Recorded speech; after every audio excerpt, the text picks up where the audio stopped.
The other day I was watching a documentary on Tony Robbins, the king, the undisputed king of motivational speaking, and the narrator mentioned that his net worth is about $25 million. And in that moment, I realized that a transformation had taken place in my brain somewhere along the line. You see, as a younger man, the mention of someone having a substantial net worth always evoked feelings of desire and possibly even, I admit it, envy. I wanted to be there one day. I wanted to be that guy that had others talking about his net worth. Now, as the years have passed, that paradigm has shifted, actually shifted completely, from measuring net worth in terms of dollars to measuring net worth in a very different currency. Now, I don't know exactly when that shift began, but I do remember an accelerator along the way. And that was Jim Carrey, the comedian's 2014 commencement speech to the class of 2014 at the Maharishi University of Management. And here is an excerpt from that actual speech.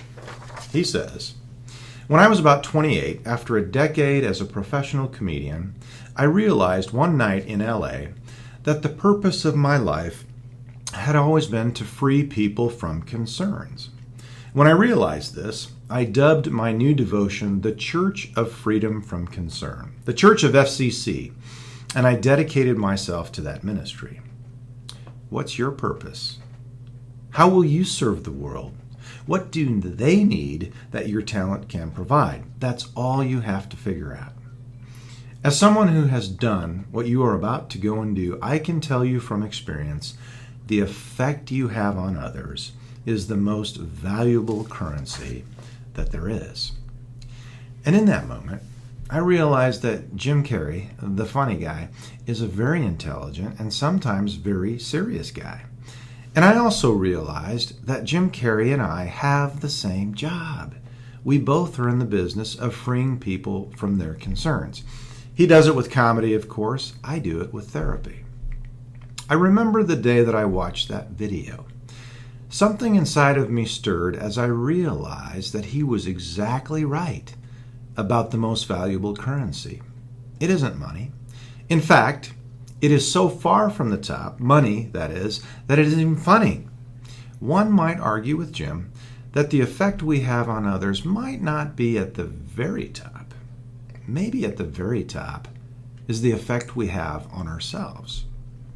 Now, in the years since viewing this commencement speech, I've taken countless opportunities to have this discussion with my clients. And the discussion goes something like this.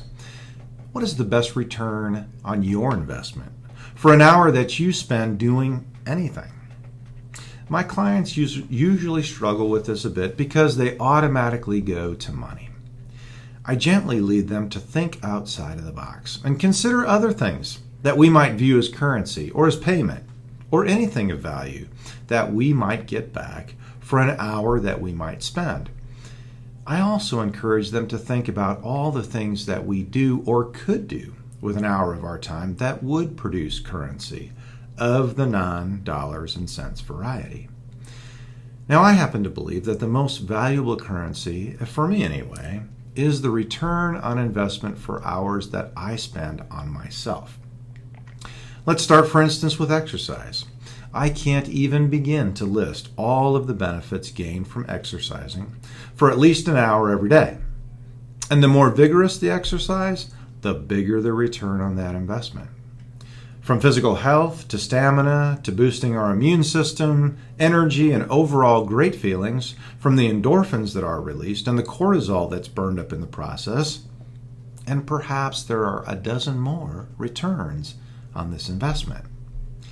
I've told many clients, and I'll tell you here today, that you simply could not pay me enough to give up exercise. 25 million wouldn't touch it. 25 billion wouldn't touch it. The return on investment, as measured in the currency of great physical, mental, emotional, and spiritual health for exercising, is simply priceless. And what about journaling and meditating? Again, there is no amount of monetary currency that could come close to replacing the value of those hours that I spend gaining that currency of optimism, positive thinking, satisfaction, passion, and vision. Now, the irony here is that the most valuable currency is available to anyone, anywhere, regardless of wealth, privilege, or socioeconomic status. So the most valuable purveyors of optimal human functioning are ours daily for the taking every single day. The only thing missing for most people is the motivation to actually do them, and maybe a little bit of training to learn exactly how to do them most effectively and most efficiently. This training, if you need it, can be had for as little as $10 a week for the most basic package, far less than most people spend on eating out every single week. If you're interested, visit the VQ tab on my website for details.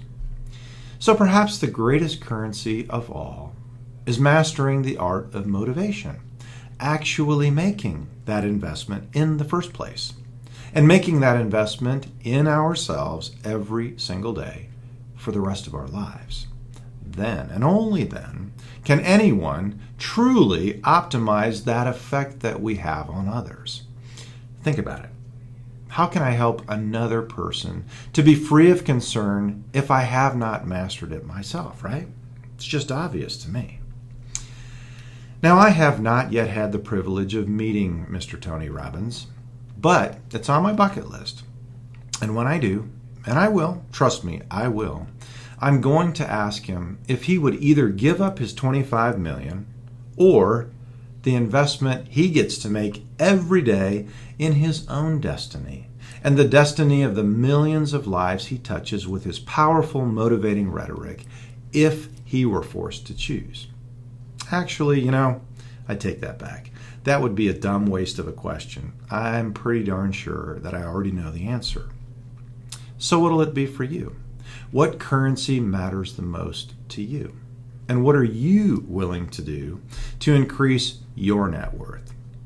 Now, I've met a lot of people in my lifetime who've made a lot of money. And you know what's ironic? I've met many of them in my office, searching for something more. And it's in those moments that I stop and consider my own net worth. And I'm proud to say that I am the richest man that I know.